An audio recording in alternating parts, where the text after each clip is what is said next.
Joining us here now on the Rich Eisen Show. Thrilled to have him on the program. It's been quite some time. I think it's the first time he's been on since he joined ESPN and the Disney family of networks. Joining us from Indianapolis right now is Shams Charania. Good to see you, Shams. How are you, brother? Rich, I'm good. Great to be back. It's been a minute. No, it's been a minute, but it's good to be back. It's good to see you. What is going on with the New York Knicks head coaching search, Shams? Because it looks like I've been hearing that a lot. Yeah, I've been hearing that a lot. I mean, it's definitely like the one word I keep thinking about is unorthodox. I mean, people around the league I talk to, like they haven't seen anything quite like this. There's always stuff that happens behind the scenes, Rich. Like you've been around the game enough to know, teams are, I'm not going to say tampering, but teams are always having conversations about things. And so, but to do it in a way where you're reaching out to teams, requesting permission, teams with current head coaches, they've been denied by 5 teams this week. There was a 24-hour stretch where they were rejected 4 times by teams. And then Billy Donovan with the Bulls was the latest. So Billy Donovan with the Bulls, Quinn Snyder with the Hawks, Chris Finch with the Timberwolves, Ime Udoka with the Rockets, and then Jason Kidd with the Dallas Mavericks. And so I think, it gives you an idea that those are the types of coaches that they wanted to see fill that seat. And now I think what the Knicks mindset is continue to be patient with the search. They're the only vacancy right now in the NBA. So they have time on their side. And they, to my knowledge, they're using that process as really an educational tool to see who could be available, who could we talk to, who could we go get. Clearly, neither of those 5. So I would expect this weekend they're going to continue to do due diligence and potentially hone in more on these available coaches that are out there, free agent coaches that are out there, maybe some assistant coaches around the league as well. I mean, you think about names that are out there like Taylor Jenkins, Mike Brown, Michael Malone. There's going to be some assistants with other teams. Potentially you could see that make fit. So it's definitely unorthodox, to put it least. Well, the issue is if they do introduce one of those coaches, and, Michael Malone, his dad has history with the Knicks, and obviously he's from the area, and he's won a championship, Shams, and obviously the guy's got a great resume, but on the resume would now be clearly the 6th choice of the New York Knicks, right? Like, that's the problem, and that's the thing I don't understand is wouldn't they, I mean, you know the association better than most, wouldn't they at least have an inkling through agents or through somebody that they would know in these organizations does that mean there was interest from these head coaches and they knocked on the door, thinking that the knock on the door would pry the coach loose? I mean, what do they think? One of these teams would actually say, yeah, take Chris Finch. Like, really? Like, what's up with that? Yeah, it's definitely something where if you're firing a coach like Tom Thibodeau, who took you to 4 playoff runs in 5 years as head coach, that took you to the Eastern Conference Finals for the first time in 25 years, a quarter century in New York, that's a big deal. And you fire a coach like that, you would think that they have a person lined up, that they have a course of action in place. And so for sure, this process shows that they probably were flying more in the dark than a lot of us thought they were, that they were really still searching, that this was going to be a true search. I think there was definitely some skepticism that when you fire a coach like Tom Thibodeau, they probably know they're going to go with, Michael Malone, or they're going to have this coach lined up. So it's unorthodox. You talk to people with the Knicks, and the response that I get is this is all part of the process, that this is something, it's an educational process for us to do due diligence, see which coaches could be available, see if we could do more research on some of these coaches. So you have to take them at their word. They are the only vacancy there. Technically, there is no deadline for them. The only deadline is before training camp opens up in late September. So they're not really under any type of a gun or pressure there. And so I really do believe the Knicks are going to be patient now. And they went through this process. And listen, there's always moments to see first, right? This is the first in the NBA where where a team is going to fire a coach that made it to the conference finals the first time in franchise in 25 years. And then there's going to be calling around the league for current sitting head coaches. We have never seen that happen in the league. Okay, so I'm so excited to have you here because I got an answer to a question that I've been asking into this microphone since I saw your tweet about Jason Kidd in particular, saying that Dallas gave a firm rejection. What is a firm rejection, Shams? Can you Rich, put more feet on that phone? I'll give you some examples. I'm not going to say that was this one, but out of the 5 rejections, yes, some of the scenarios that I heard was, teams would just hang up. They would say no and hang up. Teams would have maybe some profanity. Maybe there's some F no.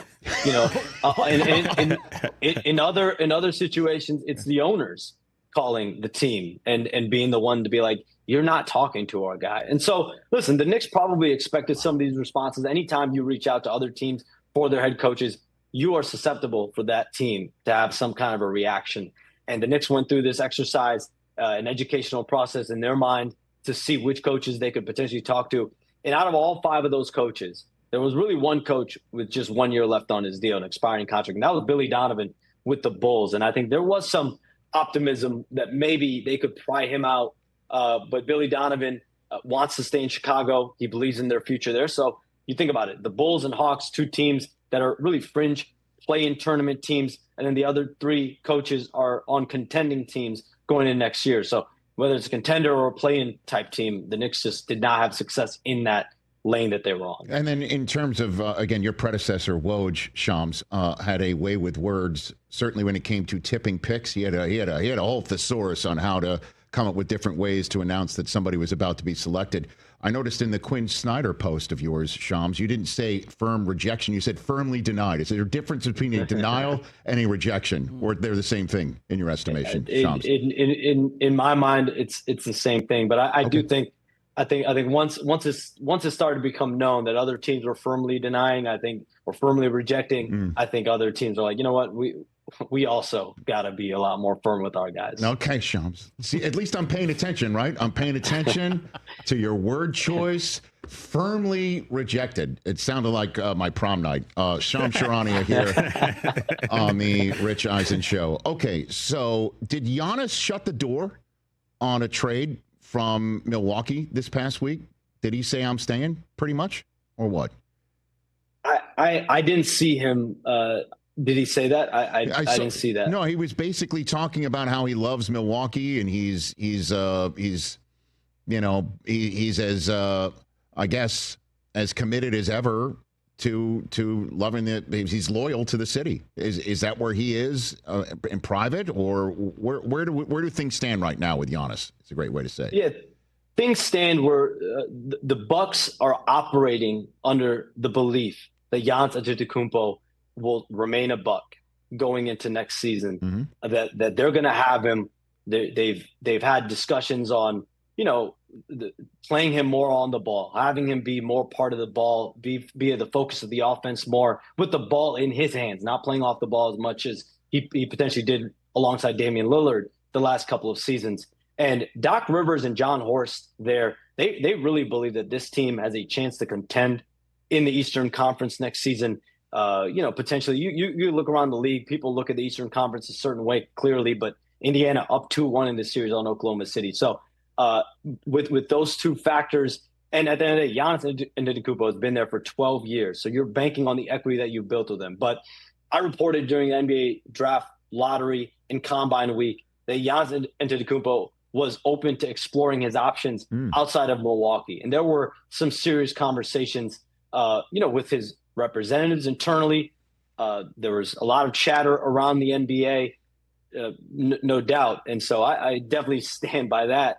But, again, there's going to be a level of skepticism just based on the fact that Giannis Antetokounmpo has been there for 12 years. He's shown nothing but loyalty there. He's spoken, though, about how much he wants to win a championship. He wants, he doesn't want to be a guy that only wins one ring. Like he's going to have a tough time sleeping at night after his career is over. So those are his words. He has said that on the record. And so if he believes that this Bucks team is a championship team next season and for years to come, and that Doc Rivers and John Horst have sold him on a championship vision next season, that's certainly his prerogative. And there's definitely a belief around the NBA that, Giannis Antetokounmpo, will he be on the board? Will he not be on the board? That it might be that he is bought into what's going on in Milwaukee right now. So you also were saying, I saw you said on Pat's show that the I guess offseason, for the lack of a better phrase, is going to be off the hook with the NBA. Do you still feel that way right now? That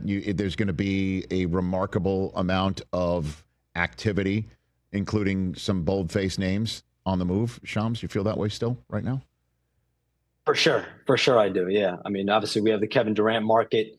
You have the NBA draft coming up. You have free agency coming up. There's always going to be wild cards. There's always going to be some surprises. Is Cooper Flagg going to be on the move, or you just think the Mavericks are going to just take him and rip the knob off, Shams? The Mavericks are going to be taking Cooper Flagg for sure. Okay. Yeah. So so he won't wind up on the Lakers with only them making a deal for him.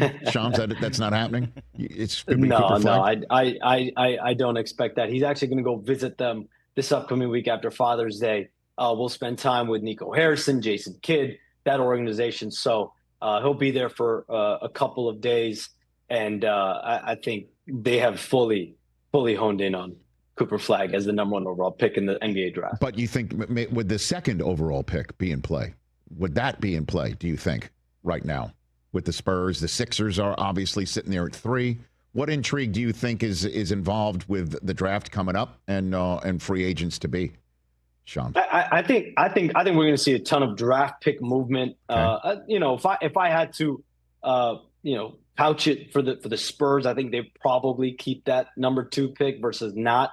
It always, when you think about the top 3, it always takes a massive offer to go come up come off it, and for a team to move up. So they're going to get a ton of calls between now and June 25th on offers to move up from teams 3, 4, 5, 6, 7, 8.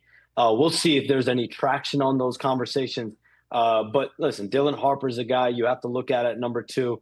But the Spurs are going to get plenty of calls on it. But I think, there's going to be a ton of movement, I think, this year, not only in the lottery, picks moving up, picks moving down, throughout the NBA draft. Okay. And Durant, do you think is the first that could be moved? What do you think, Shams? Kevin Durant is the best available domino right now. He's the guy that everyone's got their eye on right now in the NBA. And from my understanding, there is some traction in conversations, some significant conversations ongoing with the Suns to move Durant sooner rather than later. I think there's some motivation with some teams to get a deal done. In the last 24 hours, I'm told the focus with the Suns conversations have been on the Houston Rockets, the Minnesota Timberwolves, and the Miami Heat. So those are 3 teams that had interest in him at the deadline that could see whether they get a deal done, bring him into the mix, allow themselves to potentially have a better chance of competing for a championship. And, the biggest key there is the fact that he's got 1 year left on his deal, about $54 million. And so does a team need to have a guaranteed understanding that he's going to have an extension agreement locked in? Is there a team that just takes a swing for him? There's also some wild card teams. There's been about 6, 8 teams calling to the Suns, making offers, reaching out. So I do think sooner rather than later, there will be a move with Kevin Durant. Okay. And last one for you here, Shams, just to circle back. You said that there's no real deadline for the Knicks to find their next head coach. You mentioned training camp. So you're saying that it's possible as a possible midnight strike for when they have to make that move. You think the Knicks could go through a draft, free agency, make all these moves without a head coach offering any insight, and then once the roster's set, go find the right coach for it? You think that that's a possibility, Shams? Rich, you always want to have a coach locked in, sure. Especially for the draft and free agency. So for sure, I'm positive that's the preference for the Knicks. But the way they're operating, from my understanding, they don't believe they're under a pressure point right now to make a hire. They just want to get it right to give this team the best chance to win a championship. Okay. Well, I appreciate you coming on, Shams. And as a thank you, we're going to give you a scoop. Shams, because I keep talking about the Knicks coaching search and what are they doing and why do they keep going after people who are taken and getting rejected? Did they reach out to you as well? Well, you rejected. No, Shams, I'll put it up on the screen. Gilbert X Gallego, a consumer of this show, he turned down the Knicks job. You just let us know, and I'm letting you know as well. So take Gilbert off the list, okay? Will you do that? Along with probably hundreds of others out there in the Twitter universe. Well, the whole thing is, it's just that it's not like these coaches are rejecting. It's the teams basically saying, pound sand, and exactly. I don't know, maybe the Knicks are hoping that one coach, when they hear about the interest, will try to force the issue. Is that part of this scenario as well? Potentially, but so far, no luck. Thank you, sir. Appreciate the time. Have a great time at Game 4 tonight, Rich. taking it all in. And thanks again, and congrats on everything that you have built for yourself. And I look forward to more chats with you, Shams. Thank you. Talk soon, Rich. Ladies and gentlemen, Shams Charania here. No luck. No luck. None, he says. Okay. Catch the Rich Eisen Show live weekdays from 12 to 3 p.m. Eastern on Roku Sports Channel in the U.S.